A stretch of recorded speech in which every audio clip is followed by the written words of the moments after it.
Namaste, everyone. To the people of the world who are watching, namaste to all of you. Before we start this full moon meditation, let us invoke for divine blessing. To the Divine Supreme God, Divine Father, Divine Mother, to all the spiritual elders, to all the holy masters, saints, archangels, holy angels, and spiritual helpers, personally to my teacher, Master Tofok Sui, Mahaguruji Meiling, we humbly invoke for divine light, divine love, divine guidance, help, healing, and divine protection. Thank you for blessing us with a loving heart, an intelligent mind, and a powerful will that we may be of service to all. We thank you for this privilege. We thank you in full faith. So be it. All right, welcome. So, just for the new people, what we always do is this, explain why we do a full moon meditation. A lot of you have noticed during the full moon, there's a tendency for people to be more emotionally unstable, right? People who you think are very calm, very logical, somehow, during the full moon, when you're with them, it's like you're walking on eggshells. You never know what would trigger them. Now, we have students that work in a hospital, and a lot of them say during the full moon, it seemed to be the emergency room is busier with more stabbings, more activity, more babies being born, just more activity. In fact, one of our students in LA, he works at a prison, and he said during the full moon, the inmates would tell them, "Is it full moon? How come people are going crazy?" So this is where you hear about werewolf syndrome. Now, we always say this every full moon, but just as a reminder, the great teacher, Holy Master DK, or Holy Master Dwalku, said that during the full moon, it could be a time of opportunity or a time of crisis. To the everyday person, it's always a crisis. Here comes the full moon, where everything explodes. To the person on the spiritual path, it's an opportunity for you, because during the full moon, there's so much energy pouring into the earth, it magnifies everything. It's like pouring fertilizer. So for the everyday person, if they're a little bit worried, that's magnified. If they're stressed out, that's magnified. Now in your case, if you understand that there's this magnification effect, then when you're doing cleansing, the same technique that you do, the effect is deeper and stronger. When you want to flush something out of your system, it's like comparing to be under a little water faucet or under a Niagara Falls. So instead of being afraid of it and be a victim of it, it becomes something that you harness. So number one, you harness it to what? To flush stuff out. Number two, you use that energy to increase your spiritual connection at that time. And number three, is that number 2 or 3? I lost count. Okay. Number 3, after the meditation, you always have your projects out so that you can charge them with energy. Now, before we do this, I'm going to do this now because after meditation, you guys are going to be so spaced out you don't know what I'm doing. Put your hand like this. All right. Think of a part of your life that's doing well. Just imagine that in front of you. Now go like this. Say energy level. Okay. You notice the energy is relatively strong. All right. Click your hands. Think of an area in your life that could be doing better. You notice I didn't say bad, right? Try to keep it positive. Could be doing better. Raise your hand. Say energy level. Ooh. You notice it's less. Okay. Chin down. So the way Master Cho explained is something like this. If it's in your house, if you don't have electricity, suddenly the electricity got cut off, would you still be able to function? Yes. You can. You have to wash your dishes manually. You have to wash your clothes manually. Everything that you normally do that is automated, that requires that power or energy, you have to do manually. Yes? In the same manner in our life. In areas of our life, either finances, relationship, health, whatever, if there's abundant amount of energy in the right place, everything seems to go smoother because there's power moving it forward. The areas in our life that does not have much energy, you're constantly struggling, working extra hard to get it off the ground.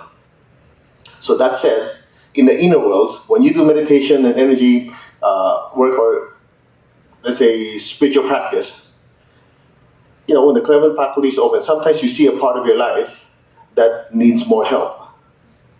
Notice you have a vision, or you're meditating and you have an insight, this part of your life needs more energy.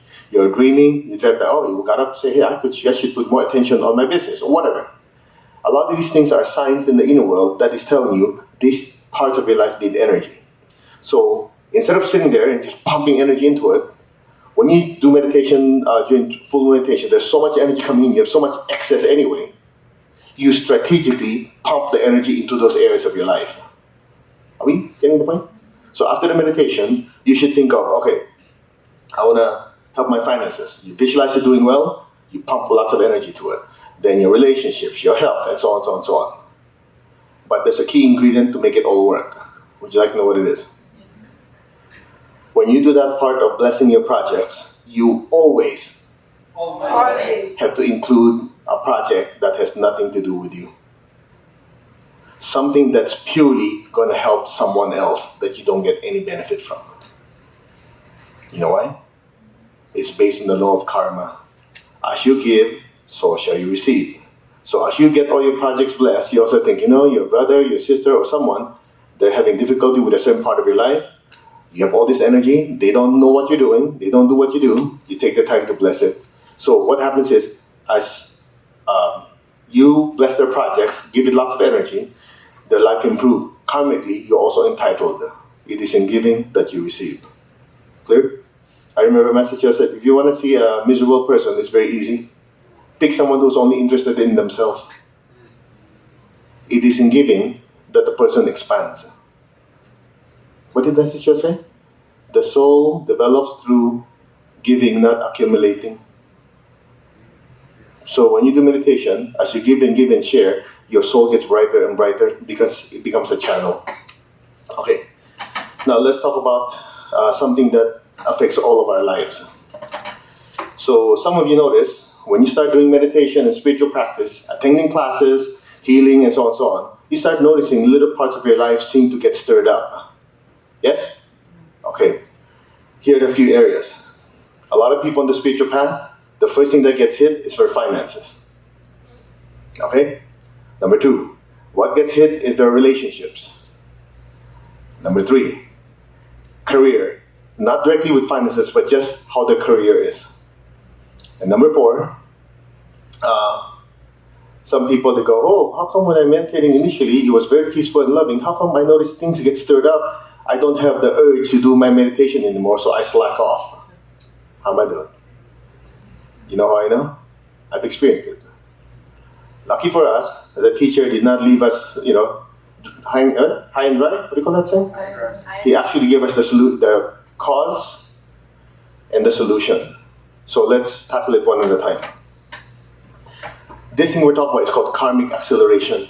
So in Arhatic Yoga and other higher spiritual practices, the teachers always teach this. Okay? Now, karmic acceleration works something like this. If you go from 1st grade to 6th grade, it takes 6 years, yes? 6th grade. Now, what would happen if your child is super smart, very advanced in one of these classes?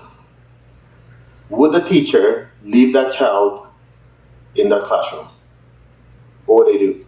They'll pull them out, put them in a gifted class. Yes?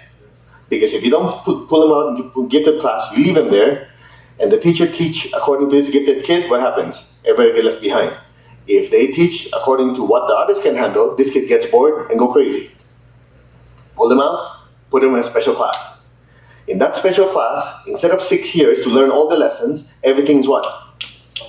So instead of 6 years, you're probably going to use 4 years to learn everything that normal kid would learn. Yes? That's called an accelerated program. When you enter the spiritual path, whether you like it or not, you're now in a gifted class. You go, really? I don't feel so gifted. Let's talk about it.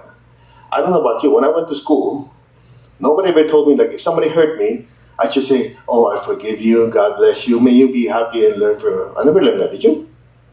What were you taught? An eye for an eye. That's kind of dumb. An eye for an eye makes 2 people blind. But anyway. You get the idea? So when you start doing spiritual practice, things change. Here's another example.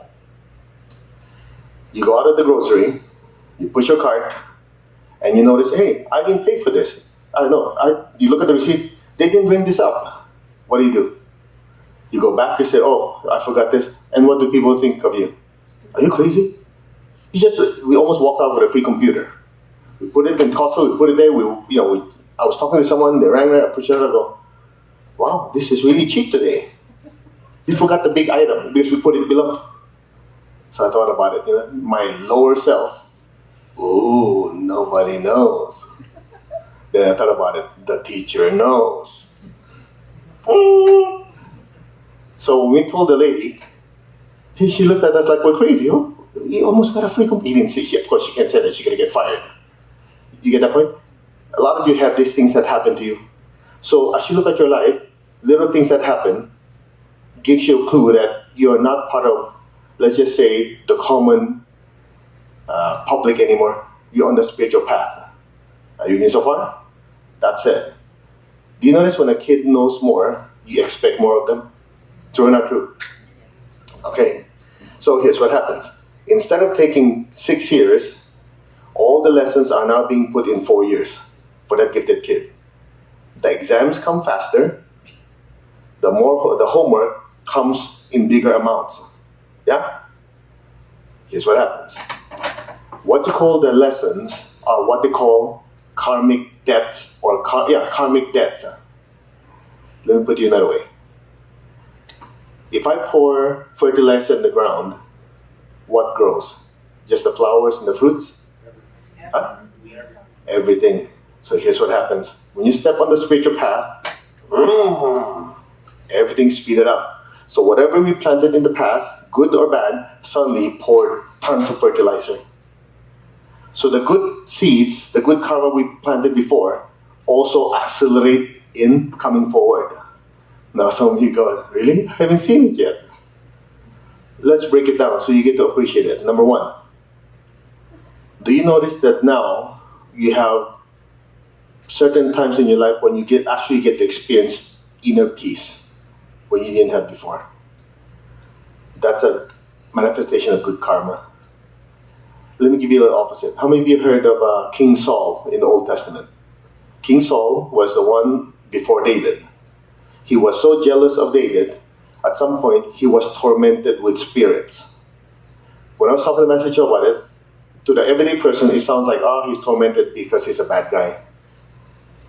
The deeper esoteric teaching is like this. When a person has a lot of negative thoughts, anger, resentment towards somebody else, those thoughts are actually energy beings that surround their aura.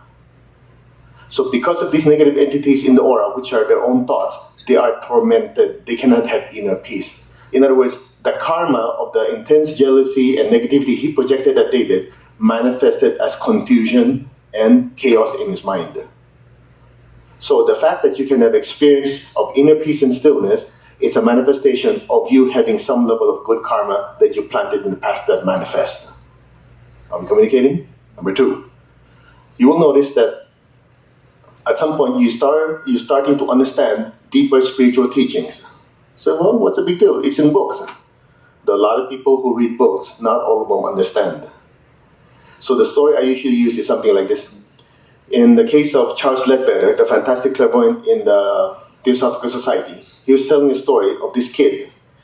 He was in front of a great spiritual teacher. Everybody said, wow, I'm learning so much. This kid sitting right in front of the teacher does not get it. Everybody else gets it, he doesn't get it. So Charles Ledbetter decided, let me look at this person's past life. When you look at his past life, guess what he saw? This kid, in another lifetime, this soul, out of jealousy, prevented other souls from learning from another great spiritual teacher. Since he deprived others of spiritual growth, even if the teacher smacked in his face, he was deprived of the ability to learn the lesson. Translation: the fact that you have access to deep spiritual teachings and the ability to understand it and use it in your life, it's a manifestation of your good karma. Are we getting the point across? Okay, here's another one. The fact that you and I can sit here in a room, nobody outside, with guns or people persecuting us for sitting here and doing strange things like, waving your hands in healing or chanting. You can do whatever you like as long as you don't hurt anyone, right? It's called spiritual freedom. We have students, some of them are watching now, in different parts of the world. Every time they go to a class, they have to hide. If the class is going to be happening Saturday, Sunday, they don't get to know about it till Saturday or till Monday. They get a text message. There's a class on Saturday, Sunday. What class? Nobody knows. And then by Friday, they get a text. Oh, it's this class in this building. And they also text, when you come, make sure you don't come at the same time. Slowly go into the building. Don't park at the same place. You know how many people they have in that class? 300 some people. They value the spiritual freedom, even in a confined place. In our case, we take it for granted. So the fact that you can do this and be around people of similar, like-minded people and be able to meditate and share experience, it's a manifestation of the good karma. We just need to learn how to count our blessings. Are we communicating? So that's the good side. Let's go to the other side. Not all the seeds we planted were good. Some were pretty rotten. I said us, I didn't say you. All of us have done dumb things.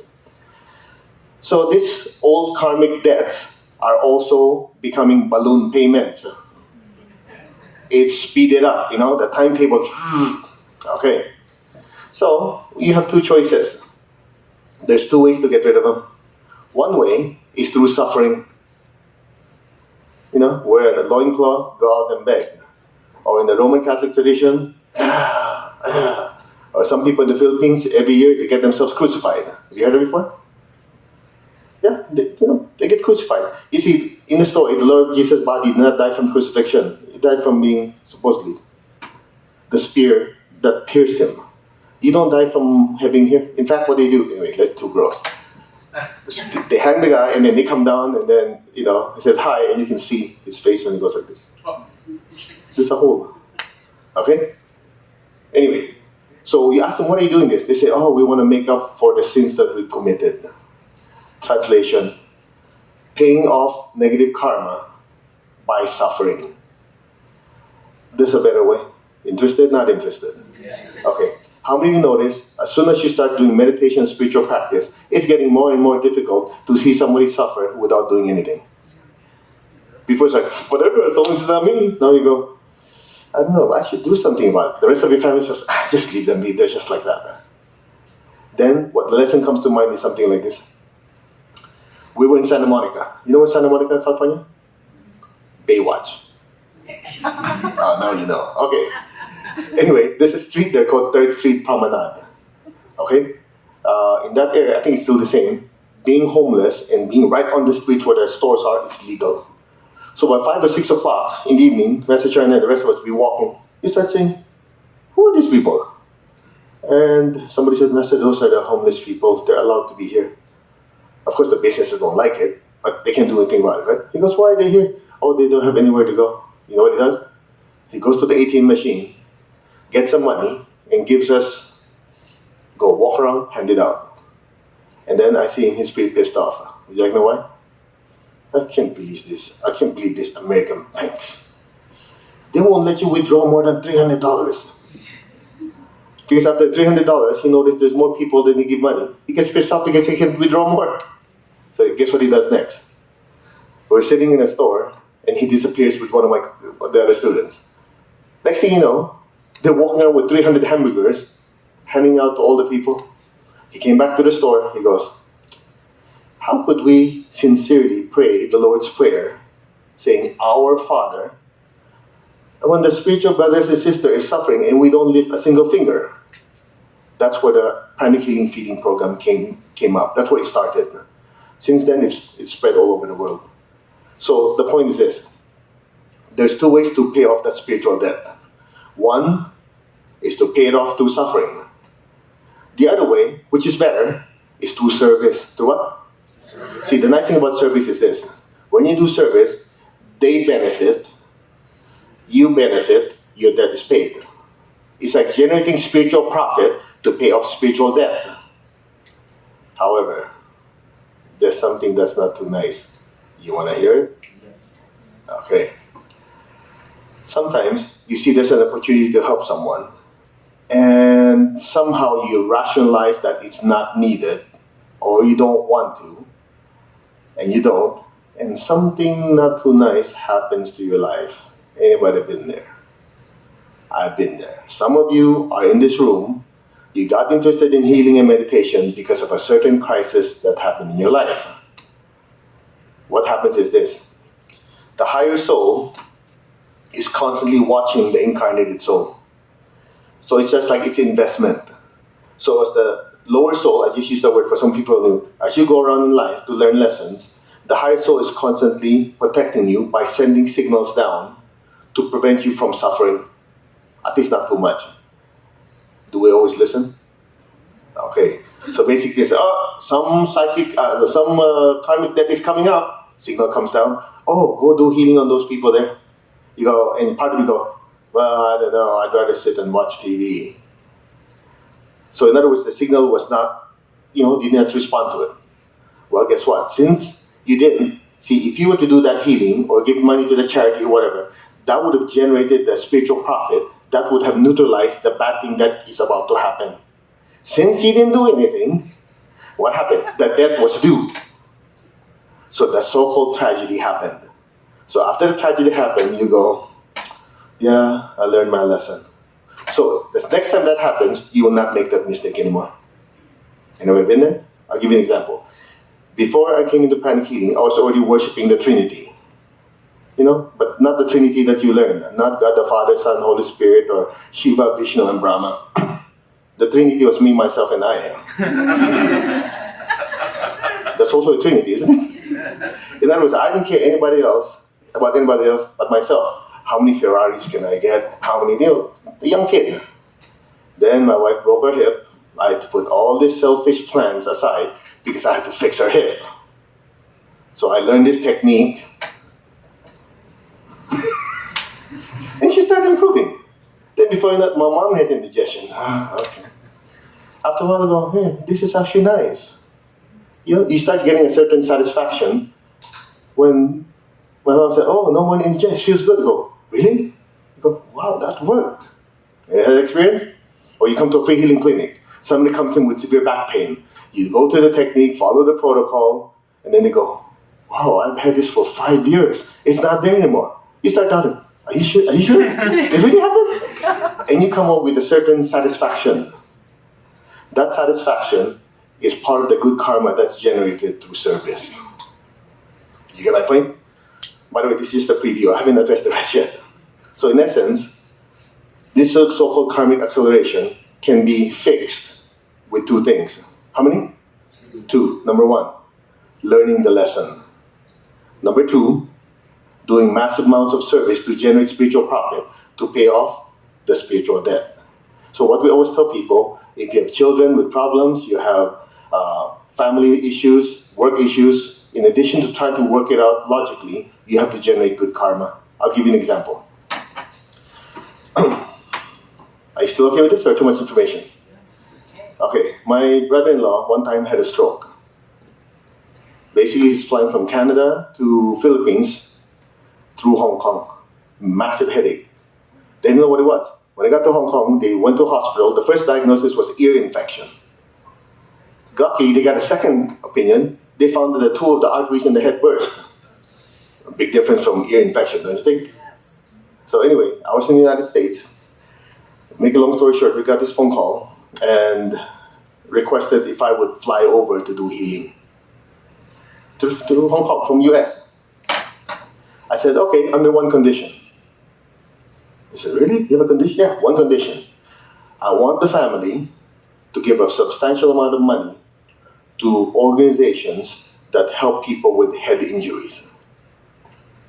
Because in my mind, the healing is also limited to the amount of good karma that that person has to be healed. So before I went, I already said, make sure they do this and this.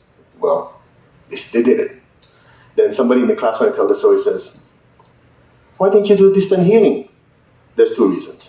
Number one, if someone flew all the way across the world to be in front of you, would you be forced to be receptive? Yeah. Out of obligation, wouldn't you? There's a second important reason. I've never been there and I heard it's good shopping and good food. Look, you cannot here for 24 hours. So here's what I did. I'm here for 2 hours and I go with my father-in-law, go eat wonderful vegetarian Chinese food. Go shopping, come back, do more healing, go out and eat some more. I can sit there for 10 hours. Anyway, make a long story short. After the 5 days, they did, what's called angiogram? I think it's angiogram. They shut something up the testicles that went up to the brain, and they put in a scanner. Angiogram. Okay. That's exactly what happened. He told me, anyway, you get the idea. So, after the 5 days, the doctor came to the room. The doctor looked at him and says, you are a lucky man. We've never seen this before. there's no blood in your head. Remember, it bursts, right? And they don't have any sign. They don't see the sign that bursts artery. When he went back to the Philippines, he's supposed to get a test every month. He would walk into the clinic, sign in. The nurse would go, "Where's the patient?" He says, "Me." I go, "Really?" Because the rest of them that had the stroke like that, they have slurred speech, the face is disfigured, part of the body is paralyzed. The only thing he had was 25% less vision in one eye. You know what? They're smart enough. They continue to give money to charities that help with head injuries. Do you understand what I'm talking about? So the service goes along with the learning to give and share. Now let me finish it with this. We need to address those other issues. So let's talk about money. Why do people on the spiritual path start having financial issues? There's two reasons. Reason number one, chakra imbalance. What is it? Chakra imbalance. So if their chakras used to be bigger at the bottom because they're striving to make money, when they start doing meditation, spiritual practice, part of them feel like, this is so nice to be peaceful and meditating, rather than being like, I want to beat up my competition. So they start feeling like it's better to just vegetate, be still. So what happens is every chakras like this, it goes overboard. So when the upper chakras become so big, the lower chakras are small, they lose the drive. So that's one reason. The second reason is because maybe in previous lifetime or in the past, this soul has stolen money or hurt someone financially. So when they enter the spiritual path, guess what? That comes due very fast. So that's why in Arhata Yoga and Pranic Healing, Master Choa says, in addition to healing, part of your service has to give money to charity. Because when you give money to charity, part of that good karma pays for your karmic debt. Now, I know what you guys are thinking already. You're giving with something expected back. Yeah, absolutely. What's wrong with that? I gave money to charity. They benefited. My spiritual debt is paid. Who got hurt? Huh? Okay, let me do it this way. Have you ever felt guilty for exhaling? No? Well, you realize if you don't exhale, you don't inhale. You get my point? So, the universe is based on a cycle. You give, you learn to receive. Now, most people, this is the problem. Look at my hand. We've done this many times. So in pranic healing, you remember, you receive, you project. Yes? Now, here's what happens. Some people, and most of you in this room, you're like this. You have such a good heart, you give, you give, you give. Now, by the law of karma, when you give, it comes back, right? When blessings are coming into your life, guilt sets in. No, I don't want anything. I just want to give. It's just like exhaling without wanting to inhale out of guilt. And what happens? It causes problem. Now, some people, they're like this. Give me, give me, give me. But they don't want to give. So at some point, there's no room to receive. So according to some ancient Taoist law, it's basically, as you give, you have to receive. This cycle cannot be broken either on this side or this side. You break it on either side, it manifests as poverty or suffering. Are you guys still awake? Clear? So the solution for money issues is number one, what? Do your exercises, keep your chakras balanced. Number two, give money to charity, plant good seeds. And there's another one, don't steal. In other words, if the suffering is due to financial harm we cause to someone, one of the ways to learn the lesson is not do it consciously. So you prevent generating that negative karma. Are you still awake? So next one, let's talk about relationship. Uh-oh. I think you want to just meditate, right? Forget the lecture? Relationship is like this. It's due to several factors. Factor number one, when your aura is cleaner, your chakras are bigger, you process information faster.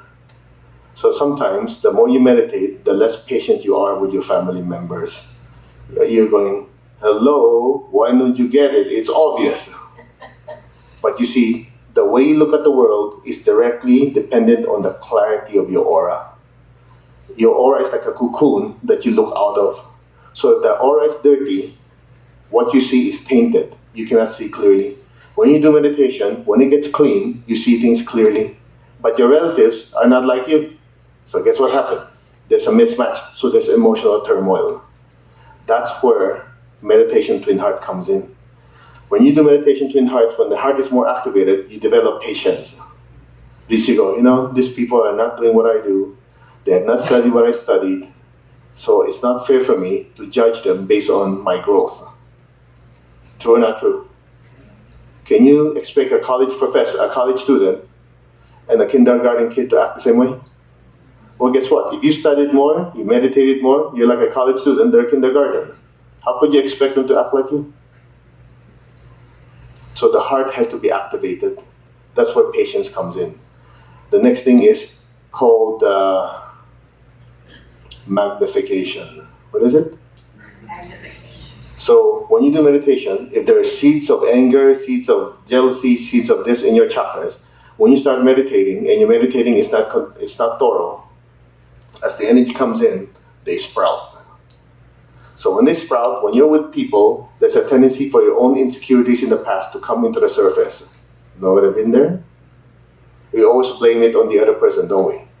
But if you be honest yourself, yeah, I was upset over nothing, it was my own stuff. That's where regular practice comes in. What is regular practice? When you do your meditation and spiritual practice, it cannot be, I just want to do it when I feel like it. Doesn't work. How would your business or your workplace work or function if people just do when they feel like it? Would it work? No. So you really expect that cleansing of your chakras, your spiritual development will just happen like today I feel like meditating. Tomorrow, no, I just relax. It doesn't work that way. You know why? Once you get the thing started, the stuff starts coming to the surface. So if you just feel like meditating or cleansing yourself now and then, it does not stop those from coming out continuously. That's why in praniking, especially in Arhat Yoga, you're given a schedule. Certain meditations every single day for a week. You're supposed to do this technique, that technique, so that it becomes part of your system. Somebody asked earlier about laziness in spiritual practice. There's one way to get around it. Would you like to know what it is? Do it. I cannot believe how many people come to me. Could you give me a technique on how that I'll meditate more? Could you give me a technique? I'll do the technique more. Yeah, do it. They're looking for some esoteric, thought form, magical, blah, blah, blah. Just get your butt out of the chair and do it. True or not true? You're looking for this magical technique when the obvious thing is you're looking for an outside technique as an excuse why you're not doing it. I think it's too harsh, huh? Nope. So that's the solution for spiritual practice is to do it. That's why people are asking, this Arhat Yoga retreat you're having, what are you doing? Yeah, we crack the whip. Every day, 5 meditations, one after the other. People actually say, we just meditated. Yeah, I know. Sit, let's do it. Because if you don't set a pattern, what happens? When they go back to their life happens. True or not true? Then, before you know it, things get in the way. But if you do it intensely for a short amount of time, you set the pattern, as you leave, at least put that as part of you. Same thing when you come to class. Are you still awake? I think this is too much already. So we talk about finances, we talk about relationship, right? What's the third one? Career. Business, career, not just finances. Okay. Why do those things sometimes crash? Part of it is related to number 1, financial karma. The second part is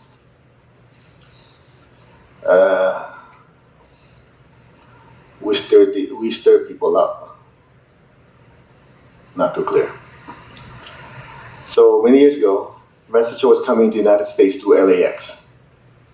We were picking him up. So who is he? He came out like an hour or more than he normally does. Then he wasn't happy. Then the first thing he told me, he said, look, every time you go through customs immigration, isolate the officers from your energy. I said, Master, what do you mean? You see, these people are trained to be suspicious. That's their job. When somebody with a lot of energy walks in, when they're inside your aura, all the chakras magnify. It'll get bigger. So when they get bigger, what happened to their suspicious nature? You get the idea? That's why if you look at history, a lot of traveling monks and saints, they had problems crossing borders. Because as soon as they get there, it triggers somebody out. Okay, let me put it another way. How many notice after doing intense meditation or spiritual practice, you go home, it's World War III? Notice that? Or sometimes everything's good, oh, I'm so peaceful and loving, you go home. Or you go to work. You're so good, hello, how are you doing? And before you know it, little things explode. You know what? It's your fault. Not in the sense you did something bad, but your energy came in. As soon as the energy went into yours, the chakras went boom, boom, boom, boom. The difference is, your chakras are big and they're clean. In their case, you went in and you just lit up all their chakras without cleaning them, so what happened? Sounds familiar? So what you do is this. Before you go home, after intense meditation, before you walk in the door, just form the intention that these people in the house are temporarily outside your aura for about 3 hours. Before you walk to work, you already think, okay, this guy usually get triggered. You go like this in your mind, this person is now isolated from my aura for 3 hours. So what happens when you're interacting with them, their energy is merging in with yours gently instead of like that. You know, it's like you buy fish from the fish store. Do you pour it in your aquarium right away? What do? You leave it there for 15-20 minutes for what purpose? Acclimate. You have to let your people around you acclimate to your energy. Okay, this is going to sound bad, huh? But if you're not doing your meditation, you don't have that problem.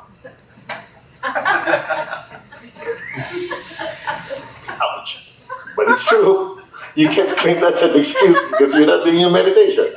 But if you're doing your practice and everything, yes, it becomes an issue. So you better learn it, otherwise things explode left and right. Third, there's two parts. One, you isolate them from your aura, and you bless them with pink and gold. Got it? Anyway, I think you had gotten enough. That was supposed to be a short lecture, but oh well. What's another one? Was that 4? What's the 4th one? Your spiritual development. Okay, spiritual development is something like this. After this, we meditate. I don't know how much time we've spent already. You want me to just cut it down? Okay.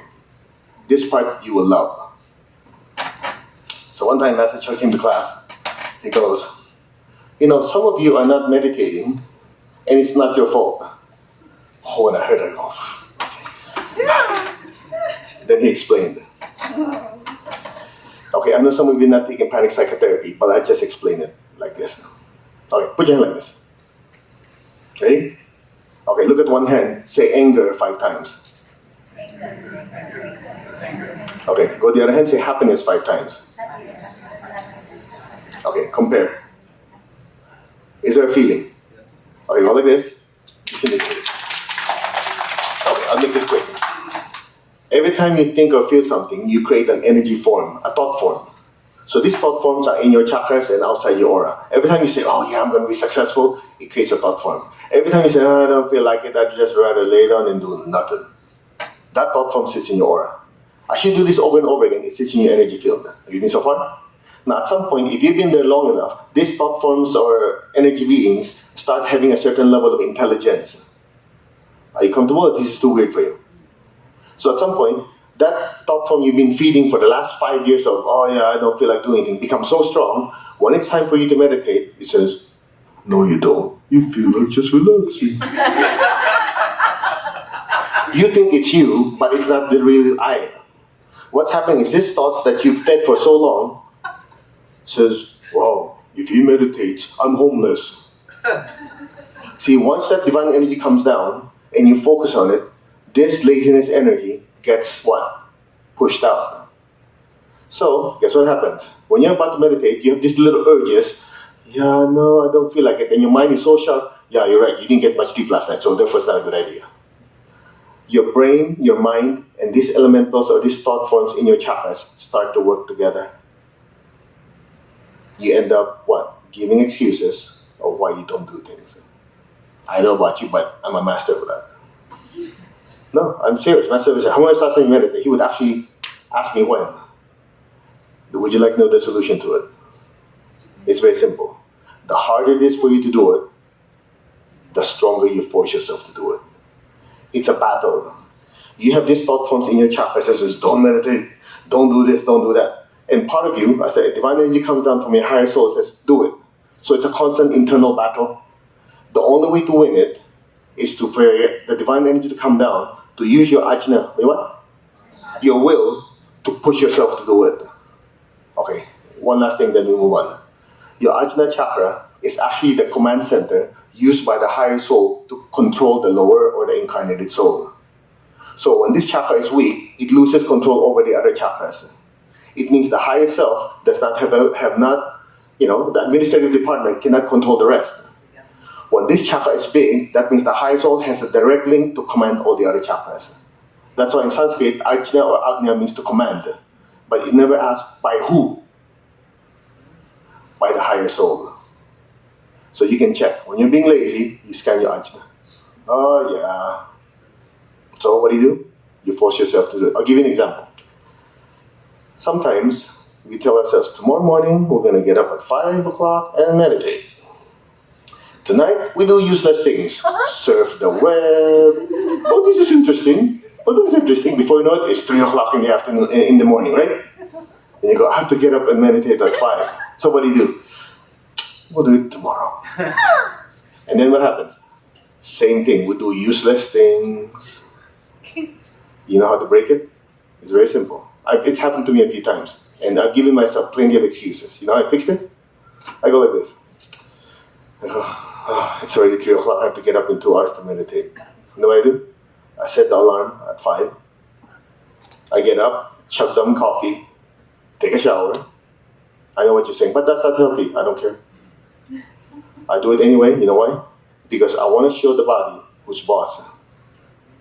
It's just like, instead of letting the different bodies and the lower soul take over, the higher soul says, I don't care, you do what I say. It gives you back your control. The interesting part, I did it once, I think I did it twice. After that, never been a problem anymore. It's like learning to tame your lower self. So when it comes to spiritual practice, the secret is not love, it's will. Because if you love your lower self too much, gives yourself excuses. It's just like children. If they make a mistake, you love them. But if you don't discipline, they become spoiled brats. True or not true? So the higher soul has to discipline the lower self. You do it. You get my point? So anyway, that's the general gist of it. We really have to meditate. This is not supposed to be a lecture. It's supposed to be meditation. But to the Divine Supreme God, Divine Father, Divine Mother, thank you. To all the spiritual elders, holy masters, saints, archangels, holy angels, spiritual helpers. My teacher, Master Chalk Sweet, Mahaguji Meling, thank you. In full faith, so be it. Tap the chest with your left hand. Tap your crown. Put your hand like this. You ready? Before we do the meditation, let's chant Om to just flush the auras clean. Take a deep breath.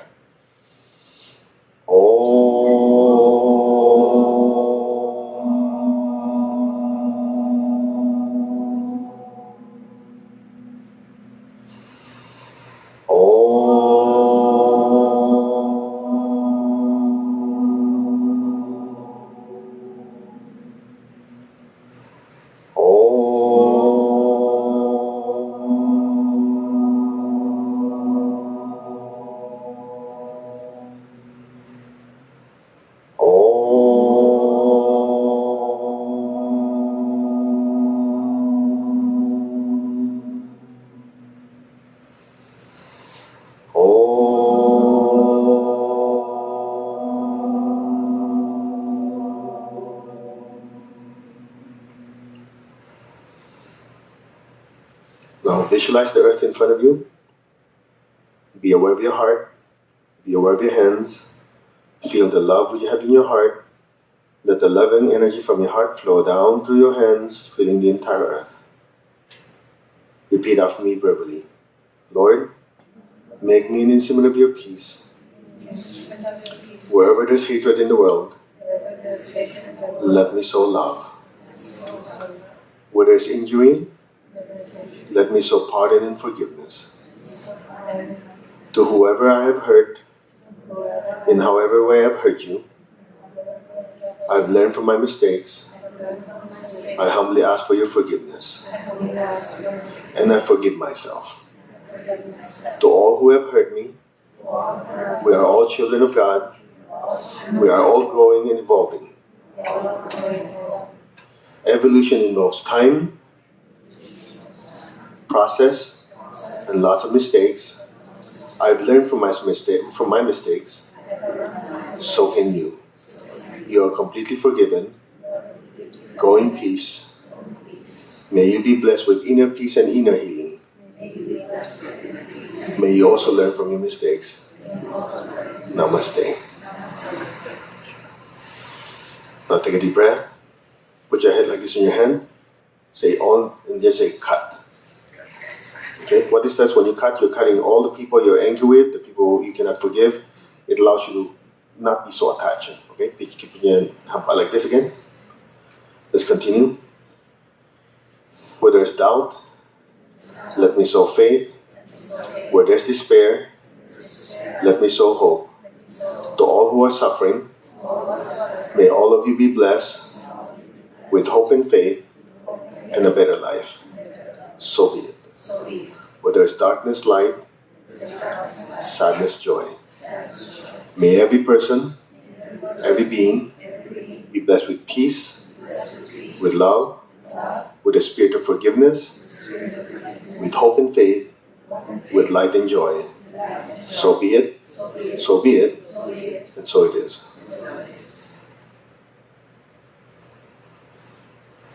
Can you feel the loving energy flowing from your heart through your hands? Extend this to your family, your friends, the people you work with. Let the loving energy spread throughout the entire earth. Now focus on your heart. Take a deep breath. Go up to the crown and exhale. Again, focus on your heart. Take a deep breath. Go to the crown. Exhale. And stay there. Be aware of your crown in your hands. Bless the earth with golden light. This time, just follow silently. From the heart of God, may every person, every being on the earth be blessed with loving kindness. Let every person, every being be blessed with great joy and happiness, with understanding, harmony, and divine peace. Let every person, every being be blessed unconditionally. So be it. Now bless your family and your loved ones with beautiful golden light. Bless the people you work with. Bless the city you live in. Let the golden light spread to the entire state, the country that you're at. Let the golden light spread to every person, every being in the entire earth. So be it. May all be blessed unconditionally and without exception. So be it.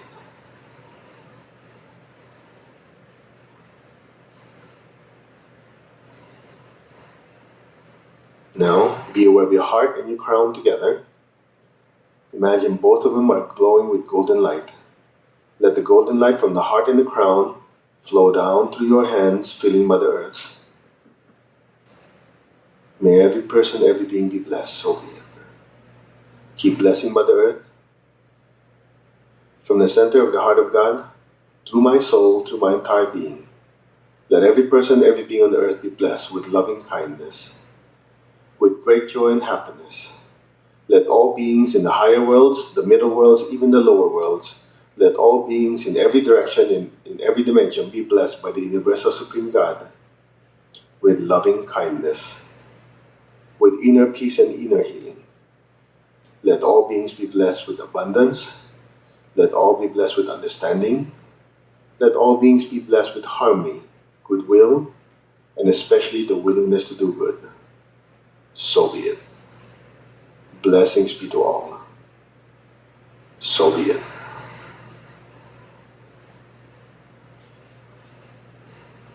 So be it.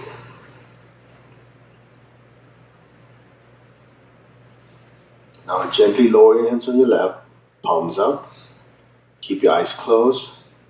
Imagine a beautiful golden flame on top of your crown. Be aware of the love within your heart. Send a stream of loving energy from your heart up to the crown and into the flame. Again, be aware for your heart. Send a stream of love from your heart up to the crown and into the flame. Just look at the flame and silently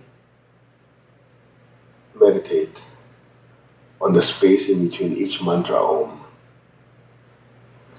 Just listen to the Om.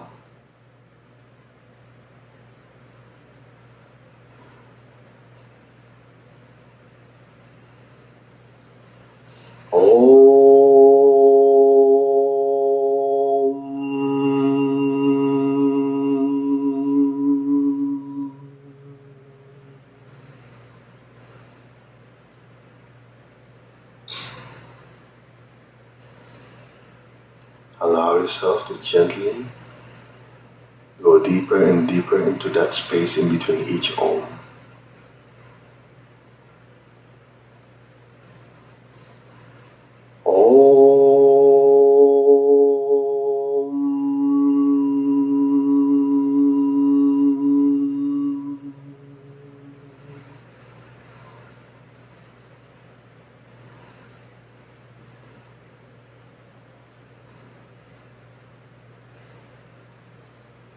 Allow your attention to just dissolve into that nothingness.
Let go.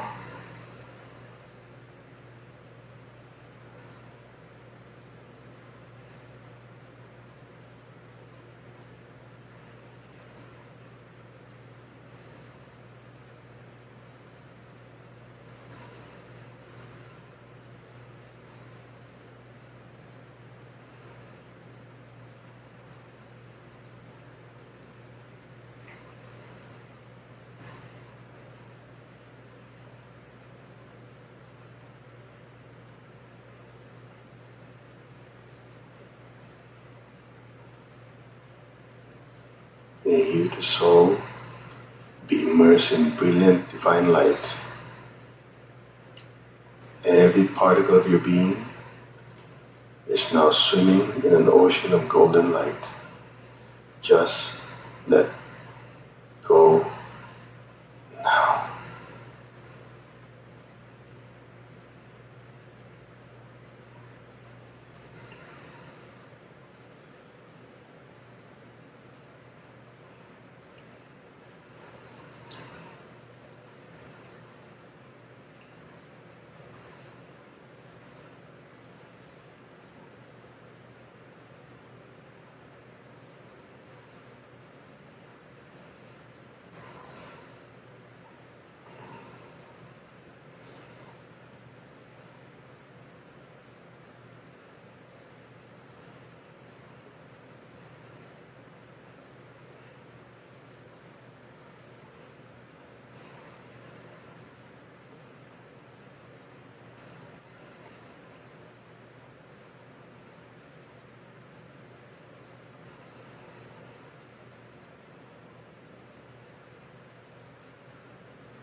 Gently, slowly,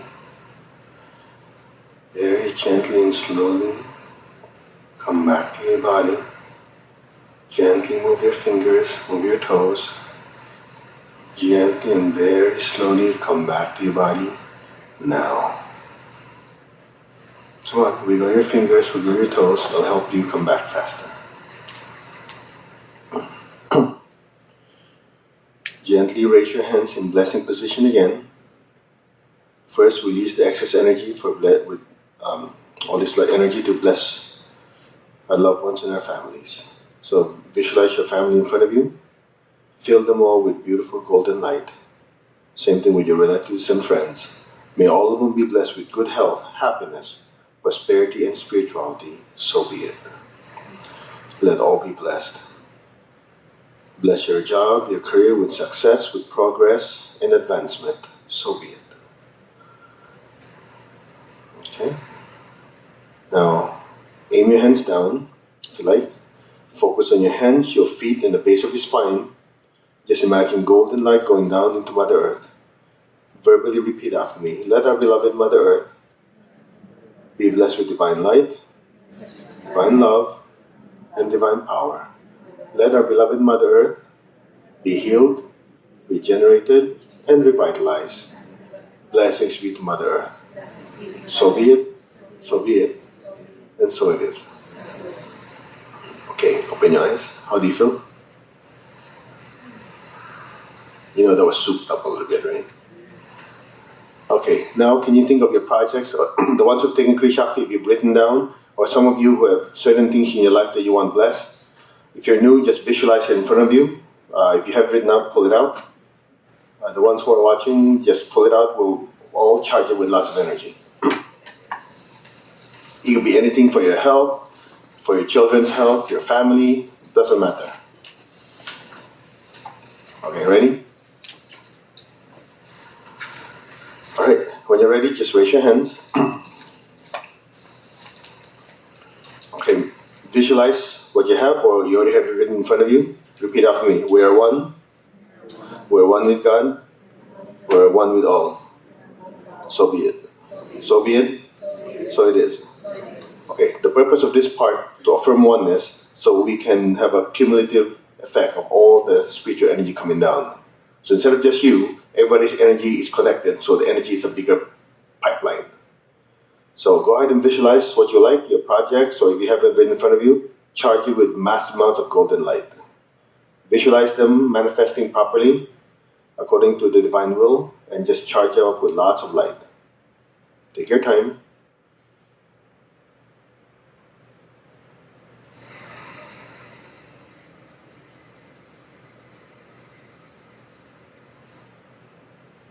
Keep going.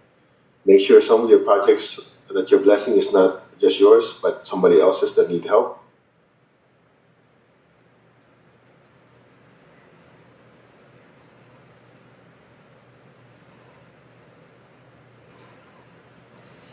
Keep going.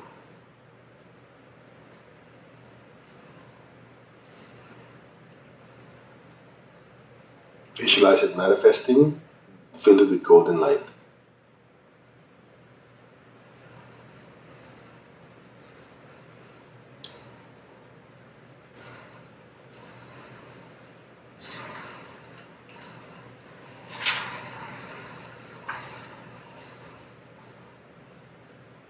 If you're sensitive, you might feel like energy being sucked out of your hand. Just keep charging it with lots of light, lots of golden light.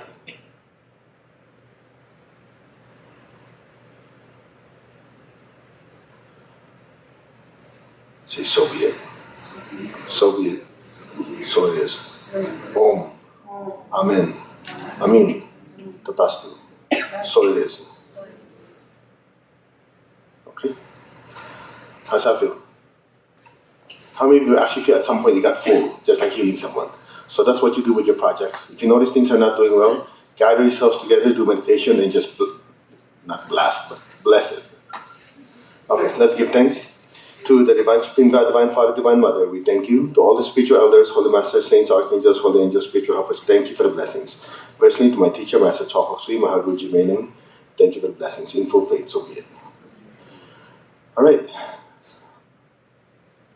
Did you get spiritually barbecued or roasted? How was the meditation?